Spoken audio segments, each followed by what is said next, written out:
Hi guys, আসসালামু আলাইকুম। আমি চলে এসেছি পরাণ ব্লগস থেকে আপনাদের জন্য আমের আচারের রেসিপি নিয়ে। আমের আচারের রেসিপি করতে প্রথমে আমগুলো সুন্দরভাবে ধুয়ে কেটে নেব কিউব করে। আপনারা আপনাদের মন মতো কেটে নেবেন। যা যা লাগবে: সরিষা বাটা, মরিচ, শুকনো মরিচ,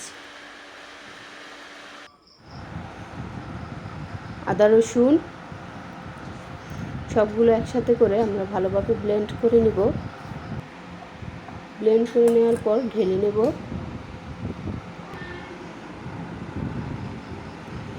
ঢেলে নেওয়ার পর আমরা সরিষাগুলো ব্লেন্ড করে নেব। এ পর্যায়ে আমরা কড়াই বসিয়ে দিব। কড়াই বসিয়ে দেওয়ার পর তেল গরম হয়ে যাওয়ার পর ব্লেন্ড করা সরিষা বাটা দিয়ে দেব।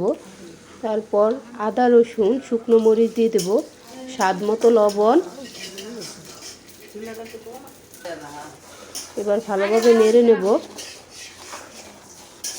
নেড়ে নেওয়ার পর কেটে রাখা কিউব করা আমের পিসগুলো আমরা দিয়ে দেব। সবাই সবার ইচ্ছে মতো কেটে নেবেন। আমি আমার মতো লম্বালম্বিভাবে কেটে নিয়েছি।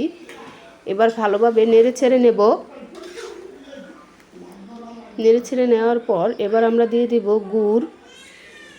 আপনারা চাইলে চিনি দিতে পারেন, আমার কাছে গুড় ভালো লাগে তাই গুড় দিয়েছি।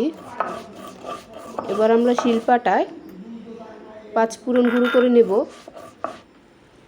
5 ফোড়ন উপরে ছিটিয়ে দেব। আমার আচারগুলো হয়ে গেছে। হয়ে যাওয়ার পর আমি সুন্দরভাবে আমার যেখানে রাখবো কৌটা, ওই কৌটাতে ঢুকে ফেলেছি। দেখেন আচারগুলো কি সুন্দর হয়েছে, খুব স্বাদের আচার হয়েছে। আপনারা চাইলে এরকমভাবে করতে পারেন। আসসালামু আলাইকুম।